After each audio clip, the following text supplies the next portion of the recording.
Live from the Hayhouse I Can Do It conference in Las Vegas, it's Conversations to Awaken Your Soul. Hi, I'm Summer McStravick. Welcome to Conversations to Awaken Your Soul, being taped live here in Las Vegas, Nevada.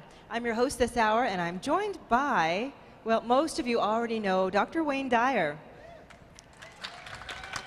We co-host our program together every Monday on hayhouseradio.com, Dr. Wayne Dyer's Inspiration. But he's also, of course, best known perhaps for his latest book, Change Your Thoughts, Change Your Life, which is the subject of his new public television special, which is currently airing on your local PBS station. You can also see him regularly on TV's Ellen. So I'm happy to introduce you to Dr. Wayne Dyer and Dr. Bruce Lipton. Now, Dr. Bruce Lipton has written a book called The Biology of Belief, Unleashing the Power of Consciousness, Matter, and Miracles, which describes how the mind's perception of the environment, not genes, controls life at the cellular level. And incidentally, to find out more about this, you can always visit brucelipton.com or drwaynedyer.com. Why don't you two start by introducing yourselves to one another? Okay. Hi, Bruce. Hi, Wayne. Can I say something? Yes. Yeah. Hey, Mom, I made it because I'm on the stage with Wayne Dyer.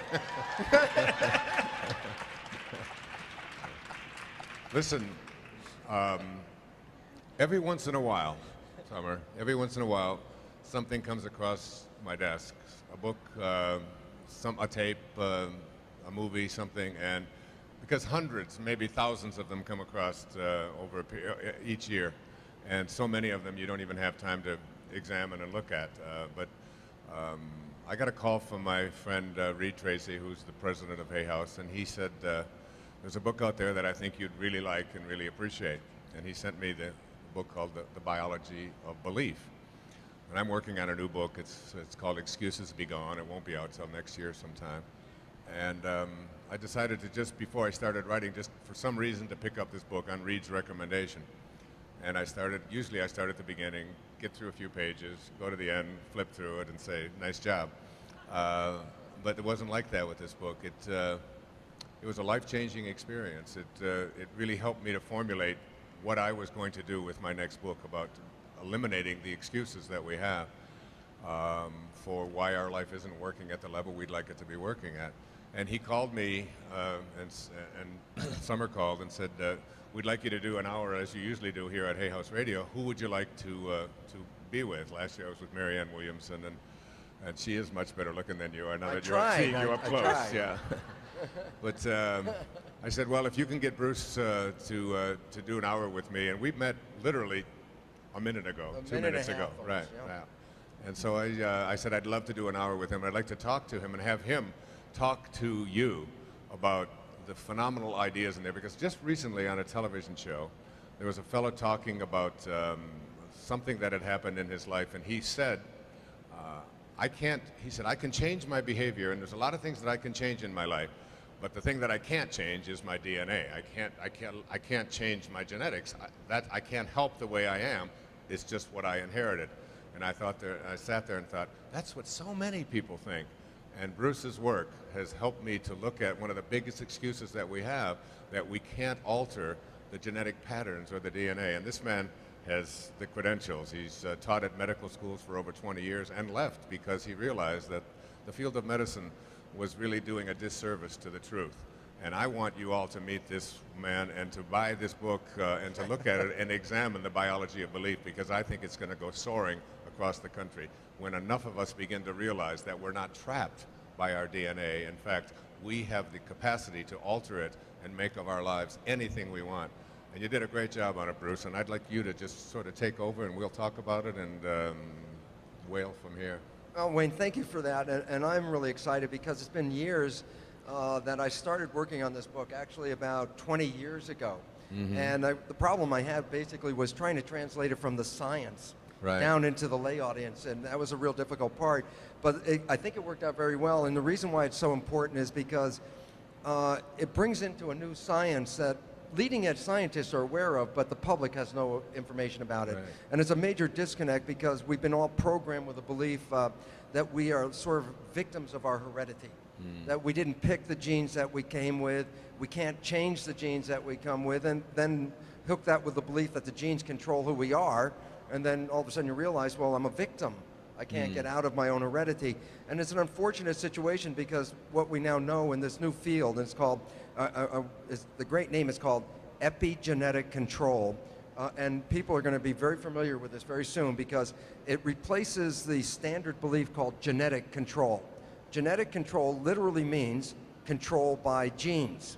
The new science is called epigenetic control, and what's neat about it is the prefix epi means above.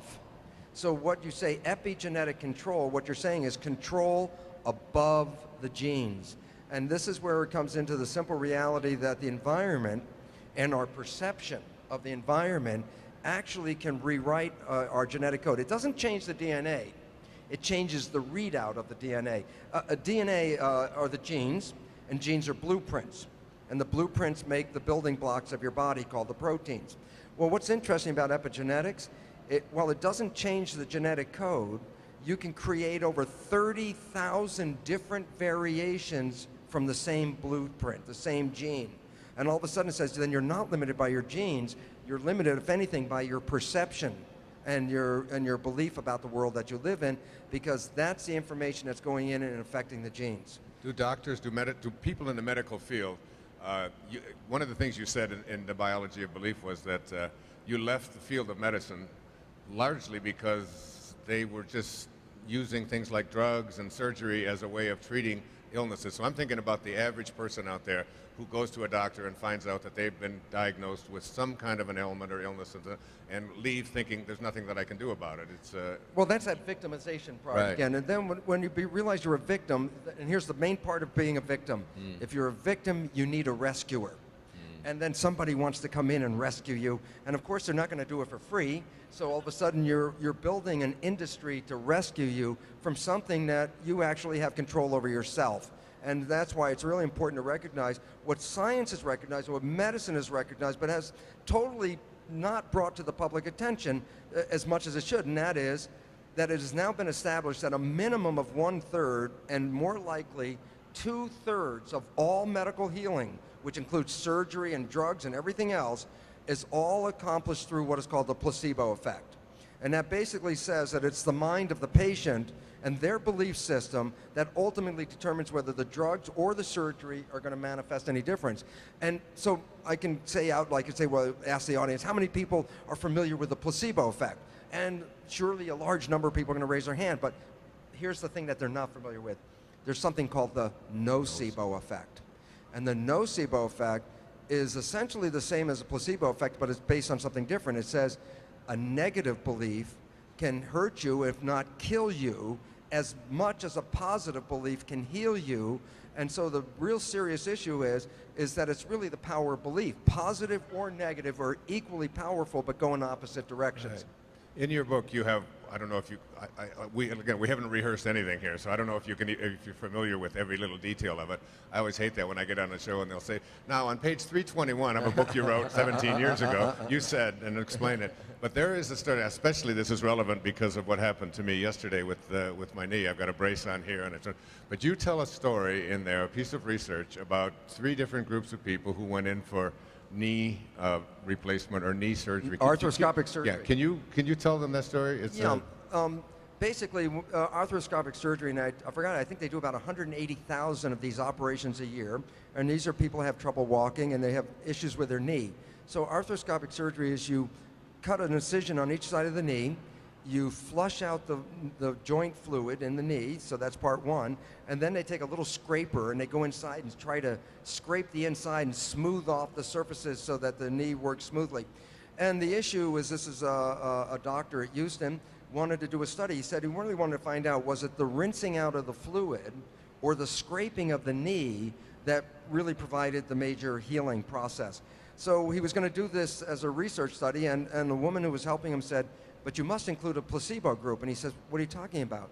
And she said, a placebo group, a fake surgery. And she said, come on, I'm a surgeon. We all know that surgery is what really does it. Why should I waste my time with this? She said, you want to do an experiment, you need to have a placebo group. So he fabricated a placebo operation. What he would do is he'd make the 2 incisions, The patient, of course, couldn't see their knee. There was a draping over it. And what he would do was put on the video screen a surgery that he had done earlier in videotape from somebody else.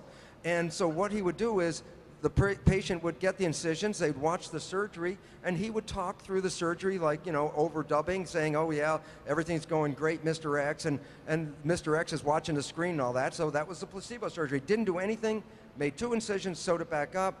They looked at the results, and the results were every process was equally the same. Whether they rinsed it out, whether they scraped it and rinsed it out, or whether they just did the incisions and nothing at all.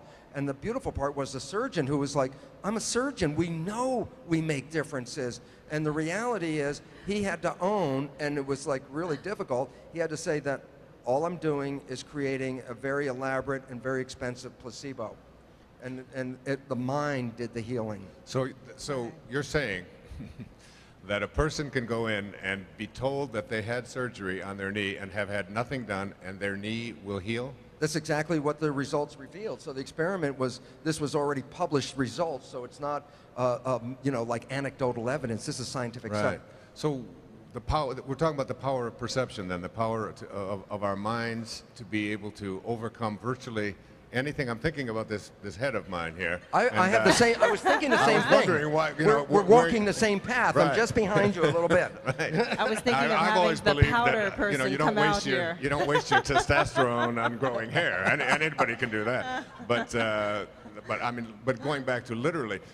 Let's take a patient who's just been told, and there's a lot of them, and there's many of them here today, that many after I spoke last night told me, who've just been diagnosed with something like cancer, something, a severe heart disease and so on. What would you recommend to them? The first thing I'd recommend is to recognize this, is that, for example, especially, let's say heart disease, because that one right off is a great one. 90% or more of all cardiovascular patients, the whole thing is only due to lifestyle. And Dean Ornish from San Francisco actually revealed this in many studies. He said, look, rather than giving conventional medication, which all my other cardiac physicians are doing, what I'm going to do is take a group of patients and teach them a better nutritional diet system, teach them stress reduction techniques, meditation techniques. Didn't give them any medication, compared that to his regular group of patients receiving drugs. Here was the result. Well, patients, cardiovascular patients on drugs, the best that the physician really hopes for is that the drugs will stop the degeneration, and they call that success. Dean Ornish's group, which took no drugs, not only stopped the degeneration, they went beyond that. They actually regenerated the heart tissue. And the relevance about this is that we all have the ability to regenerate our tissues and organs, because every one of us is completely filled with stem cells. And why that's important is stem cells will repair any tissue damage in your body. And the problem, though, is then why are we giving all of our stem cell research to the pharmaceutical industry so they could figure out how to make them work? My joke, which I think is that they want us to believe that God gave us stem cells and no way to make them work until the pharmaceutical company figures it out. But it's really, more precisely, a stem cell, like every other cell in your body, is based, its operation is based on the environment or the perception of the environment. The stem cell's environment is reflected in the perception of the patient.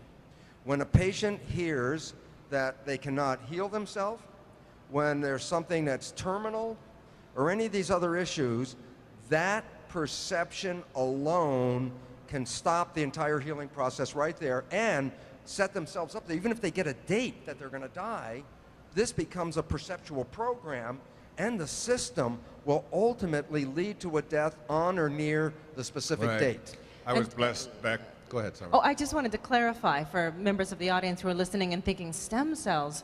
You don't mean embryonic stem cells. You don't mean that. You mean we all have our own internal Yes, stem every cells one of us already floating around, actively generating. Absolutely. Here's a simple reason why. Every day we lose billions and billions of our, that sounds like Carl Sagan, billions and billions of our cells are dying every day just out of use and old age. And every day we replace billions and billions of cells. Well, what do they get, who replaces them? And the answer is we have what are called adult stem cells because they're stem cells in an adult, but they're the same as a child's stem cells, which are essentially the same as an embryonic stem cell. Your body has these reserve cells, and the understanding of these reserve cells is that they will repair or replace anything that your intention is focused on. But if your intention has already been diverted because you say, well, I can't heal that because I was told no one can heal that. No one can regenerate heart tissue. That's what we're told. Guess what? Now we know heart tissue regenerates and people are regenerating heart tissue. We were told brain cells don't regenerate. We now know that this is totally false as well, that stem cells can repair the brain all the time. There is nothing in our body that cannot be repaired. The only limitations are not the cells, but it's the perception that we lead with that says, who are we? You know, we were programmed, and this is the part that the joke and the reality of it. When we were very young, we were born, most of us were born in the presence of a doctor. We grew up in a family, and anytime anybody got sick in a general family, you were told, oh, we got to take so-and-so to the doctor. So we got a program. What was the program? It said, you don't heal yourself, the doctor heals you. And so here's the joke. We have already, the innate system will already heal you without any doctor. But the program says, no, I can't heal myself, the doctor heals me. So guess what? Your thought, your perception says, even if you got something, you got damage and you say you want to heal it, your perception says, no, I don't heal it, I have to go to the doctor. Well, here's the joke. Many people get well on the way to the doctor. And the relevance was simply this. Once you cleared the first hurdle, which you created, then the innate system was able to heal itself. So the really important understanding is most of our limitations have been programmed into us because we've been systematically disempowered in our lives. In 1978, I was blessed to appear on a program in Vienna with Viktor Frankl. Viktor Frankl wrote a book called The Man's Search for Meaning. He was in the Holocaust. He was in Auschwitz. He was a psychiatrist, medical doctor, and he was removed from his home. They took everything that he had, put him in that horror story of World War II. And he wrote this book on logotherapy. I'm sure you're familiar with Viktor Frankl's great work. And he said that when people in the concentration camps had an anticipation of the day that they were going to be liberated, and that would be April the 15th and 1944, and they would just, hang on and believe and get to that point, and the day would come and they wouldn't be liberated. They might have had a dream, they might have had some kind of a rumor that there was, that the Americans were coming or whatever, and they didn't come, and they would literally die within a day or so of that. And he said on the death certificate we would always write they died of tuberculosis or whatever it was, but he said they died of no longer having meaning in their life, no longer having a sense that they had within them the power to. Now, we watch television, and listen to the radio and look at Time magazine, and you see full-page ads, and you see almost every other commercial on television these days. And this is a radically new thing, by the way, Bruce. I mean, this is within the last 4 or 5 years. It's almost as if the pharmaceuticals have gotten a hold of the entire broadcast era. Yes. and use this.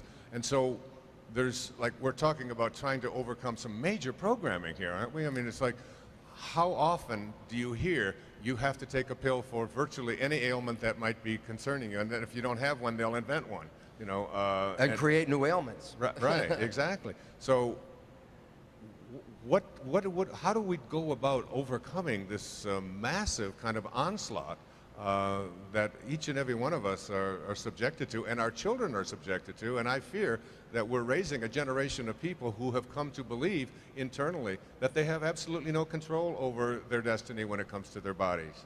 Well, this is the big problem because it's a sales pitch. And basically, they already knew this. They already knew that if you program this into the system, then it will automatically play by itself from the subconscious mind. And the nature of the mind, the way that I look at it, it's very interesting. Just think of it this way. The function of the mind is to create coherence between your beliefs and the reality that you experience. So if you have a belief in your mind that you can't do something, or that you are susceptible to something, and that's your belief, then the mind's function is to create coherence so that you will manifest that belief to be true. So it's very interesting because Henry Ford, He would say, whether you believe you can or whether you believe you can't, you're right. And this is why it's so important for us to recognize that when we listen to these ads, and if we buy that belief, then it will become real. You will buy, if you buy into the belief that cancer runs in a family and that you are susceptible, then you have the highest probability of getting a cancer. But you know what's an interesting point? They've done studies of looking at adopted children coming into a family where cancer is already running in the family. And they find that the adopted child has the cancer with the same propensity as any genetic member of the family, even though they came from a different genetics. And so the point was, it was this programming. And I think the hard part is because we have a feeling that, well, a child doesn't really begin to learn until they're talking and they're verbal and all that stuff. And the fact is this, we now know very clearly that we are already downloading programs in utero. When we are in a fetal stage, we're already downloading behaviors that we're acquiring from our parents. And when you're born, it's already been determined about half your personality is already established at the time of birth based on your pre-birth experiences. And so why it's important is things that we have no cognizance of, no awareness of, because they were so early in our lives, are things that are programming our lives on a day-by-day basis from the experiences of the programs of our lives. Yeah, I spoke about this last night. These are called viruses of the mind, and these are just belief systems that have been passed on to us, not because there's any particles involved, there's no substance, there's no form to any of these things. These are ideas, and these ideas we get. So I just talked. My brother Dave just got diagnosed with Parkinson's disease about 10 months ago or so, and I saw him just before I came here, and he's walking with are you familiar? You're familiar with Parkinson's, yeah. I'm sure. And so he takes very, very, very slow steps. And when I was talking to him, he said, I'll be in a wheelchair at this time next year. And now this is my brother. This is my brother that I went through all the orphanages with and all the foster homes. I mean, he was like, we slept in the same bed together until we were 15 years old. I mean, everywhere we went, my brother Dave was with me. And he knows what I write about, what I talk about. I handed him a copy of your book. I gave him the CDs that you put out. I said, but he can't get it. You see, he's been so programmed by this medication that he has to take, which is very strong. He's taking 8 or 9 different pills a day. How do you help my brother? How do you? I think this is something that we should all understand, because I tried to do the same kind of thing. Once I started to recognize, oh my gosh, there's a deeper meaning and understanding of how we can get out of all these issues. And then, of course, what I really want to do is go to people that I know and say, you know, you could do this. Yeah. And I realized that was a very large expenditure of energy with no return. Right. And the reality that I finally walked away with, and I own, and it's very critical, is until the person is ready to seek an answer, then what we're doing is not really very much help in their regard, and maybe interfering with them. And so it's really better for them. They have to be the one to make a decision. And so it's important for all of us that are really trying to help other people that that's not necessarily a very productive process, because it's really the individual who has to make up their mind on that, and when they're ready to heal themselves. And when they're ready, this is the fun part, there's something called spontaneous remission. And what is a spontaneous remission? Well, these are people, let's say, with terminal illnesses, and everybody counts them out.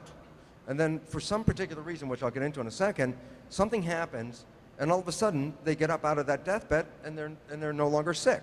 And you want to say, well, what is the one common underlying feature that connects all spontaneous remission? And the answer is, every one of these people has had a profound change in belief about who they are or what was happening in their lives, where they completely let go of the old belief saying, I'm not buying into this anymore, I'm getting up and I'm getting out of this hospital. Or the people mostly, you know, like the ones that say, well, you only have a few weeks left, and you're thinking, well, if I'm going to just have a few weeks left, why do I want to stay in this hospital bed? Let me get out of here and go have a moment of life. You know what makes their health come back is because they let go of all of the things that actually gave them the disease, their belief issues, because they let it go, because they said, well, I don't have time to think about this. I'm just going to go out and enjoy my life. In that enjoyment of life and letting go of the belief, they change their perceptions. And the beautiful part about it is, as fast as you change your perception is as fast as you reprogram the cells. The cells are programmable and instantaneous. Dr. Lipton, let's leave it right there. We'll be coming right back after this break. I'm Summer McStravick with Dr. Bruce Lipton and Dr. Wayne Dyer. You're listening to Conversations to Awaken Your Soul.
Live from the Hayhouse I Can Do It conference in Las Vegas, it's Conversations to Awaken Your Soul. Hi, I'm Summer McStravick. Welcome back to Conversations to Awaken Your Soul. I'm sitting here today with Dr. Wayne Dyer. You may know him from his Change Your Thoughts, Change Your Life book that's recently come out, as well as his PBS special, or perhaps his program right here on hayhouseradio.com. Along beside him is Dr. Bruce Lipton, whose new book, The Biology of Belief, is out. And we're talking about how both of your work dovetails so nicely together. You're talking about changing your thoughts to change your cells. You, of course, have been speaking about changing your thoughts to change your life. So this is a perfect integration of both of your work, having you converse together. Bruce, you were saying you change your thinking, and that is what erases essentially the disease. But how do you tell your cells from your mind, go do it now, please? I mean, is it that simple? Well, it's simple, and then there's a little mystery. So let's clear the mystery up. There's two parts to the mind. There's the conscious part and the subconscious part. And they're profoundly different pieces. They're not the same thing. The conscious part has your source, your spiritual connection to it. It's your thinking mind. But here's what's important. The conscious part is the part of the mind that has your wishes, your desires, your aspirations, what you want from life. The subconscious mind is a machine. It's a record playback device. You habituate a program, you repeat something enough times, it's recorded in the subconscious mind, you push the play button, and it continues to play that for the rest of your life unless you rewrite the program. Now so I can just lead into Dr. Dyer's stuff, which is great because he really gets into the manifestation of making these changes. What I would just want to mention is this. There's been a tendency for us to think that we run our lives with our conscious mind. I want this in my life, this is my desires, these are the things that I want. So we have a perception that our conscious mind is running the show. It has now been recognized by neuroscientists that this is totally incorrect, that the conscious mind only operates about 5% of the day at the most, and generally about 1% of the time, meaning your life is being driven by your subconscious. Now here's where the disconnect comes from. The primary programs in your subconscious mind you acquired from other people. You got them from your parents, your family members, your community, your schooling. And why is that relevant? Because, simple point, most of the beliefs that you downloaded do not support your own wishes and your own desires. Most of the beliefs are limiting. In fact, just to bring it up, down under in New Zealand and Australia, very important, they talk about something called cutting the tall poppies, which is about raising children. And what it means is this. When you grow poppies, they all grow up about the same height. But every now and then, one poppy shoots up higher than all the other poppies, so the gardener cuts the head off the tall poppy. What they're saying, and using this down under and explaining, is when a child starts to exceed with characters the average, then it's the function to cut the head off and make everybody average, which means there's a tendency to disempower us, and that's what the programs in the subconscious are. You've heard parents talk to kids like, who do you think you are? You don't deserve this. You're not smart enough. You're a sickly child. And here's the simple point. If you're under 6 years of age and you hear these proclamations, they go straight down into the subconscious mind and they're programmed there. Now you ask, why is my life difficult? And the answer is this, because only 5% of your life is coming from what you want, and 95% is the program from the subconscious mind, which is programmed by others, and almost all of that is limiting your ability. So 95% of the day, you're not following what you want, you're following other people's programs. And the significance, and the last step before I bring on the master of this, is there's always been a tendency, well, if I just become consciously aware of my problem, then I've resolved it. And here's the failure. The subconscious mind is like a tape player, a record playback device. There's nobody in it. And the relevance to that is when you keep talking to yourself about improving your life, who are you talking to? And the answer is not the subconscious, because there's nobody in there. And that's why it's so frustrating for many people just to try and say, okay, you could do this better, and then find out you keep repeating the program. Because there are far better ways to take that conscious mind and access the subconscious programming and rewrite that. But generally, just becoming aware, you go to a psychologist or a psychiatrist and you find your mom did this, your dad did that, your girlfriend or your boyfriend did all these things, and that's why your life turns out that way, and now you're all aware. Oh my God, I understand why my life really stinks. And then you realize, yeah, but your life still stinks. Because even though you're aware of it, you haven't changed the program. So the really understanding is how you go into that subconscious mind and rewrite those programs. Yeah, and you know, for me, it's, and I work on this stuff myself all the time. I don't think, you don't have to be terminally ill. You don't have to be someone who's got, you know, serious illnesses and so on. You can be someone who gets tired a lot. You can be, you know, someone who gets depressed easily. You can be someone who's manipulated and controlled by other people. For me, I have a lot of pressures on me. I have writing deadlines, I have 8 children, I have movies to make, I have travel schedules to keep and so on. And I find internally that there's a time when I sometimes get like things in my chest, my stomach gets a little bit upset, and I decide for myself, and this is I think this is a really important point, is that I am not going to any longer be a victim of a thought system which says that when you have a lot on your plate, therefore you have to be anxious, you have to get worked up, you have to get tired, whatever it might be. And so, you know, I'm not talking about a terminal illness here. I'm talking about how can I make myself feel better in the next 30 minutes while I sit down to work out this writing deadline and so on. And things like you talk about in your book, things like meditation, things like getting quiet. But even more than that, and we talked about this at the break, it's like, what kind of energy field do you find yourself in?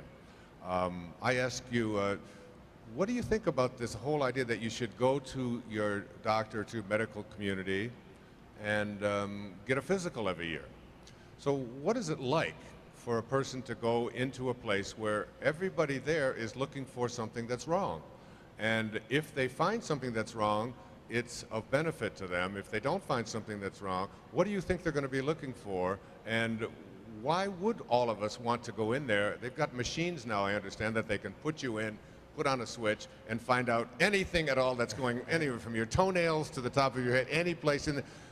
Who would want to know that?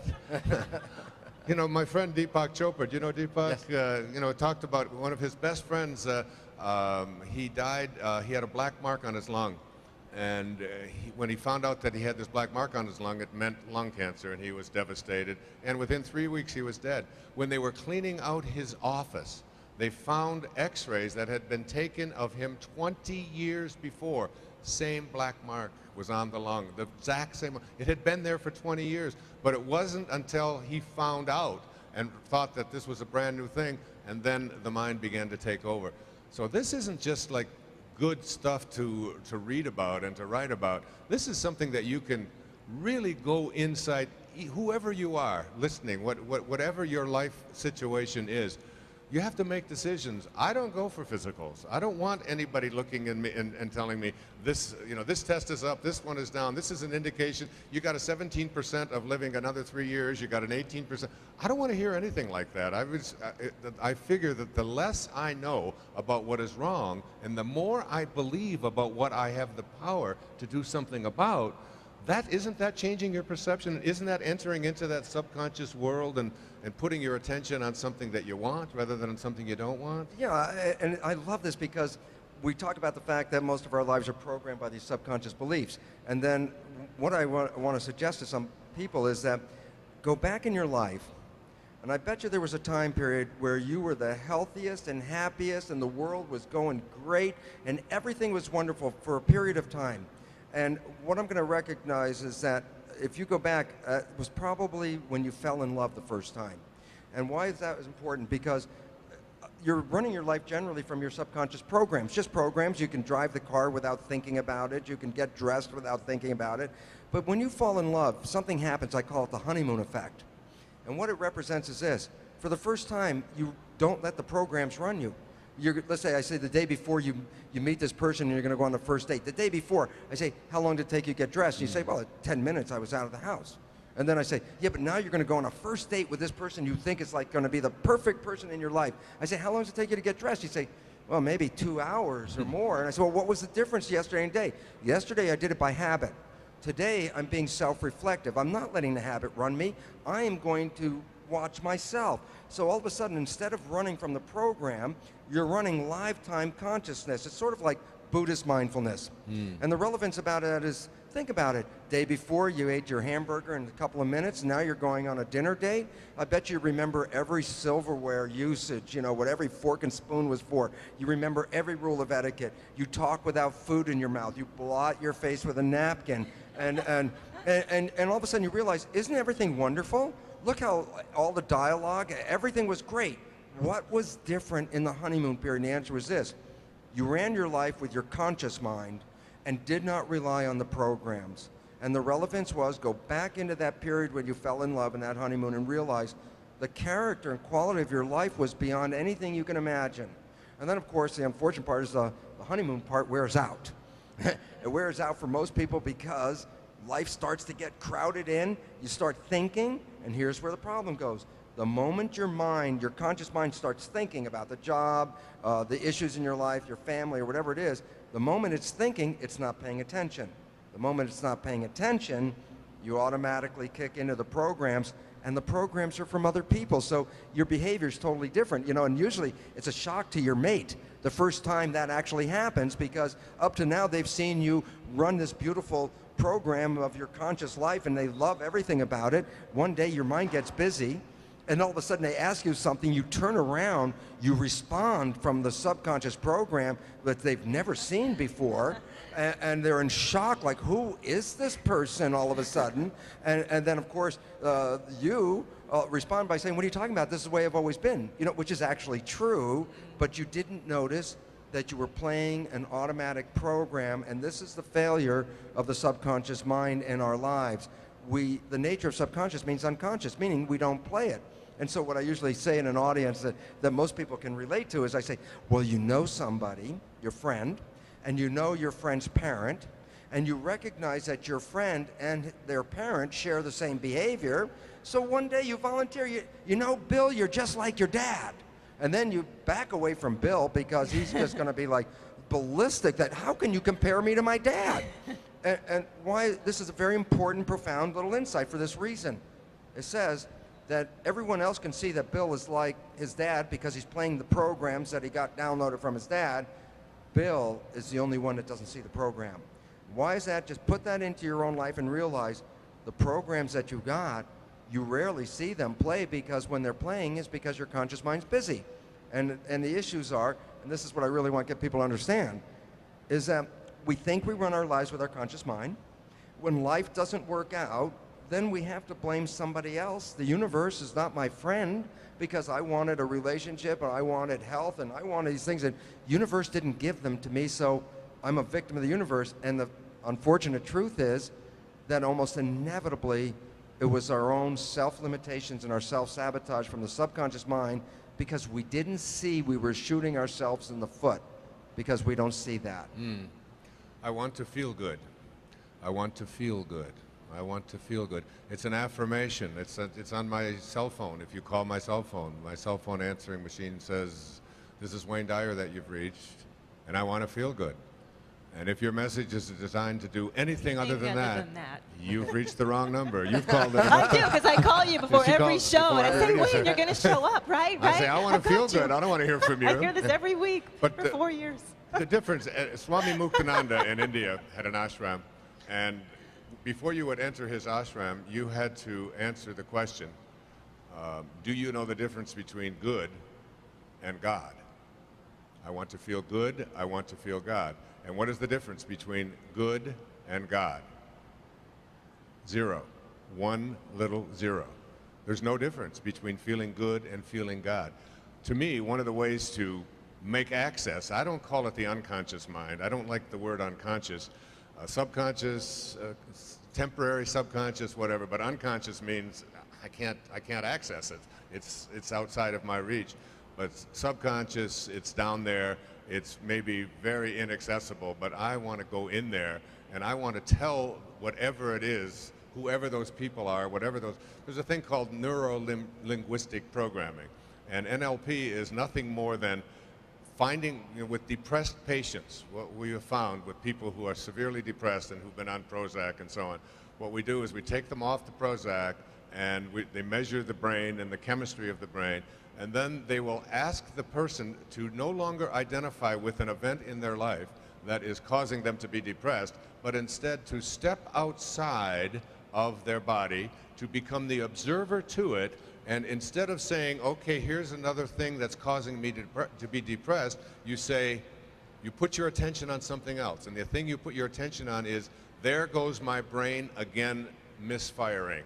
It is doing something that it has been trained to do, and you're the observer, you're just watching it. And when people then are trained to put their attention on any moment in their life, that they were happy, that they were fulfilled, that they were, as you mentioned, that they were in love, that the chemist, then they measure the chemistry through an MRI, they measure the chemistry of their brain, and their brain has changed exactly the same way that taking one of these pills does, except there's no side effects, you know? And the ability to be able to reach into that subconscious. And I loved what you wrote about, Bruce, and that's why I want you to talk a bit about it in our remaining time, is like, you're a cell biologist, is that right? Cellular biologist? Yes. Right. And you taught, well, you taught at medical school at University of Wisconsin in Madison for 20 years? About 12 years or 15 years, and then I went to do research at Stanford University School of Medicine. So you've been around the field of medicine a lot. Oh, yeah. And you were teaching potential doctors, people who were in training to be doctors, for a lot of years. And there came a time, there was some experiments that you were doing in your cellular biology work and so on, that you began to realize, I'm a phony, in a sense. Not as a person, but that I am teaching something that the research is no longer bearing out. And you left. Yeah, I was out of integrity. It was sort of like knowingly teaching students that people were victims when I saw from the research and I was working on stem cells, from that research that no, the cells were modifiable and changeable by just changing the environment, which meant that any individual can personally change their perception or environment directly and have the same effect by changing their genetics and behavior through this process, so they were not victims of anything other than not being aware that they had the opportunity to do what that. was the moment? What was the was there an experiment that you had done? Was there something that you came home one day and said to somebody, I can't teach this anymore? Was there something that you realized? Was there some kind of a piece of research that said, it isn't real, because doctors are looking for two things. They're looking for the particles in there that we can alter with drugs, or we're going to cut them out and do it through surgery, right? And you were beginning to see that there's another alternative that is even more realistic. Do you remember? Oh, yeah. Well, I also want to say, how come there aren't swarms of Dr. Liptons leaving the medical schools for this very reason, if they're all looking at the evidence you're looking at, and if you'd answer There's an unfortunate situation, and I have to, you know, if I'm going to call what the truth is in my way of seeing it, and the answer is that the medical community is manipulated by the pharmaceutical industry. Wow. And it's big money and big farm, and we all bought the farm on that one. And our legislators. And our legislators, which are getting paid, and there's money. They have more than 2 lobbyists for every representative and senator in the Congress. So they've got 1,000 lobbyists just for their own market. To keep the prices up. To keep the prices up, and the whole thing is that, for example, one of the biggest obvious facts that always gets me upset is Prozac, one of the biggest selling drugs on the planet, has been verified in a laboratory testing by the drug companies to be no more effective than a sugar pill. And yet it's billions of dollars in this, and that's because people believe in Prozac. But that's called the placebo effect. And yet the side effects from Prozac are disastrous. Especially on young people. On young people, and all the drugs are giving young people that the concept that medication is the way out is absolutely, totally fraught with all the biggest problems in the world. And a simple truth, even the Medical Association, even the AMA has recognized in an article that they published that medicine is the 3rd leading cause of death in the United States. And it's primarily due to the drug industry, and they're focusing on the wrong information. And they recognize that. So your question always, you know, eludes me is, how come there's so many people that still follow that? Except then I have to answer this. I started talking on this in the public in 1985. I didn't get any physicians to show up until about 2000. And around 2000, some started to come, and then a little bit more and a little bit more. So I'm watching, there's an evolution going on right now that even physicians are finally realizing, because of their own traumatized life, because they're out there to help people, and they're killing people. they're ready for a change. And I think the whole system is ready for a change, and we're facing that right now. And the most important and best change is to recognize that your own brain is your best pharmacy. Everything in your head will fix everything in your body. And that's all we really need to know, but we need to re-educate ourselves to access that. So going back to the first question, do you remember when the moment was? Yeah, there was this moment where I was working on stem cells, and it was interesting because a lot of people think stem cells are relatively recent insights. My first stem cell cultures were in 1967, so that was 40 years ago. I was working on cloning stem cells, and in this process, I create a culture dish derived from one cell, and thousands of cells in there after it divides and divides and divides, and the point is, all cells are genetically identical. So I take these genetically identical cells, split them up into 3 groups, put one in a Petri plate A, one in a Petri plate B, and one in a C, change the culture environment just a little bit in A, B, and C. And the net result was the cells in A form muscle, the cells in B form bone, the cells in C form fat cells. And the fact is, well, wait, they were all genetically identical, so the fate of the cell was controlled not by the genes, the fate of the cell was controlled by the environment. And why that all of a sudden hit me is like, oh my God, I'm teaching genetic control, that genes control everything, and it was clear and obvious that genes had no control in this process, that the cell was adjusting its genetic expression to meet the demands of the environment. And so let me give you just the little insight that really just all of a sudden popped out of that, and that is this. We see ourselves as single individual entities. This is a misperception. You are not a single entity, you are a community, because the living things are called cells, and you are made up of about 50 trillion cells, so your body is a community. And why that's relevant is when I would work in my cell cultures and I'd take my culture dish and put it into a bad environment, the cells will physically get sick, you can see that, they'd stop growing, they start dying, and then I take that culture dish, same dish, move it out of that bad environment, put it into a good environment, the cells would immediately recover, start growing and reproducing and flourishing. Why is that important? Because think about this as who you are. You are skin-covered Petri dishes. You have 50 trillion cells in your Petri dish under your skin. You take your Petri dish and put it in this negative environment, I can assure you I already know what's going to happen. You're going to cause those cells to get sick. Not that the cells are organically sick, they're just complementing what the environment is. And the relevance, take your skin-covered Petri dish, move it into a better environment, and the cells will immediately get well. And the relevance about that is you're not a victim, you're a master.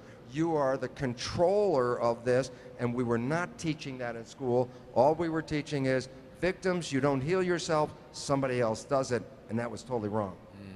Albert Einstein once said that the most important decision you'll ever make is to decide once and for all whether you live in a universe that is supportive, that supports you and is friendly, or whether you live in a universe that is hostile and is non-supportive.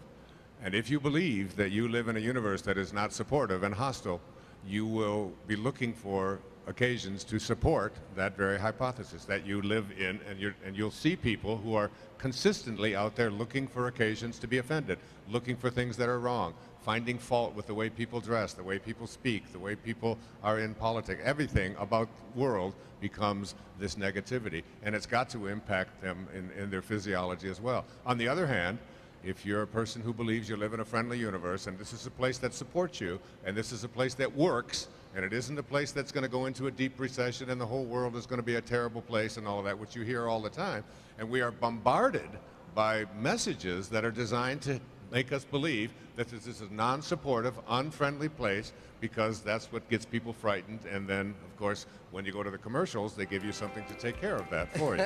And speaking of going to the commercials, here we are wrapping up our program today.